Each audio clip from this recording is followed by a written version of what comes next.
तो दोस्तों, स्वागत है आपका हमारे YouTube channel our preparation board में। ठीक, आज हम बात करेंगे कोशिका चक्र यानी सेल साइकिल की।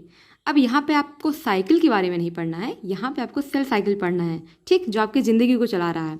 सेल साइकिल में आपको दो स्टेज को ध्यान रखना है। एक है वृद्धि प्रावस्था, मतलब जहाँ पे वृद्धि होगी कोशिका की, और दूसरा है एम प्रावस्था। एम प्रावस्था का मतलब हो गया कोशिका विभाजन, या हम इसे कहते हैं माइटोसिस फेज। ठीक, दो स्टेज हैं, पहला वृद्धि प्रावस्था, दूसरा क्या है एम प्रावस्था। अब वृद्धि प्रावस्था में आप आएंगे तो इसको तीन भागों में बांटा गया है, G1, S और G2। अब हम इसको डीप में आगे देखेंगे। ठीक, इसके बाद है एम प्रावस्था। एम प्रावस्था में दो पार्ट होते हैं, एक होता है कोशिका द्रव्य विभाजन, एक होता है केंद्रक विभाजन।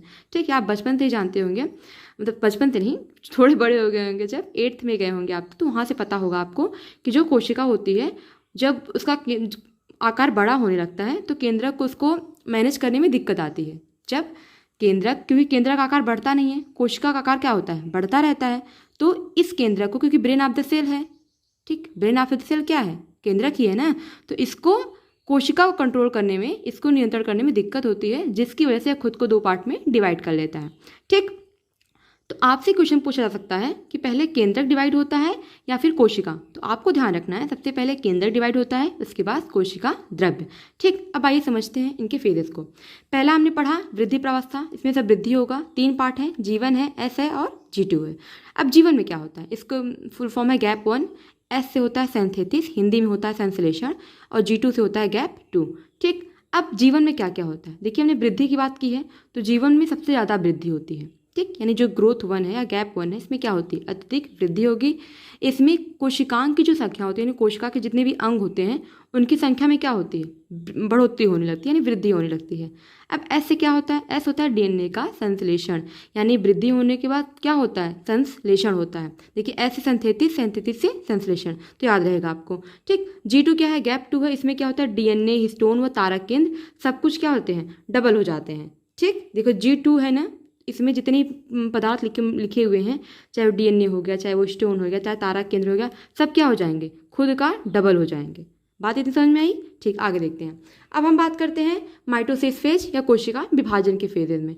तो हमने आपको बोला था कि पहले क्या होता है, पहले केंद्रक का विभाजन होता है। ठीक, तो इसमें पहला क्या है, केंद्रक विभाजन हो गया, इसे हम कहते हैं कैरियोकाइनेसिस इंग्लिश में।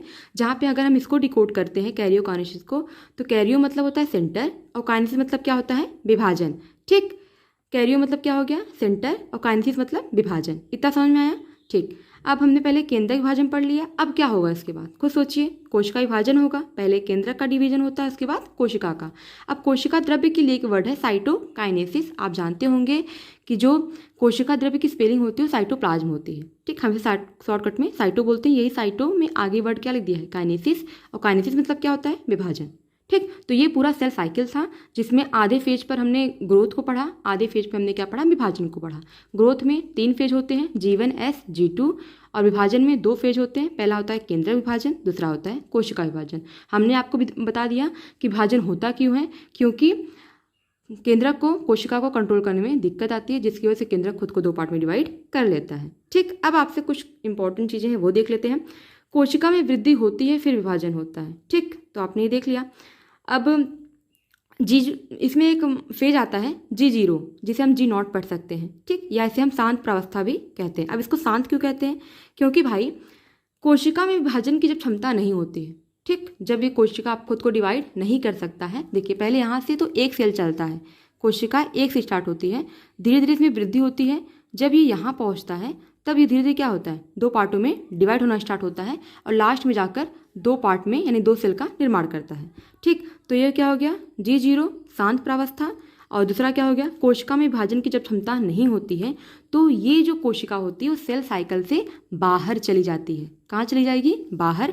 इसे ही हम कहते हैं सेल साइकिल, मतलब सेल साइकिल ही G0 या शांत प्रावस्था कहते हैं। ठीक है, अगर आपको वीडियो अच्छी लगी हो और कॉन्सेप्ट समझ में आया तो please like, share and subscribe to my YouTube channel. Thank you so much, keep watching.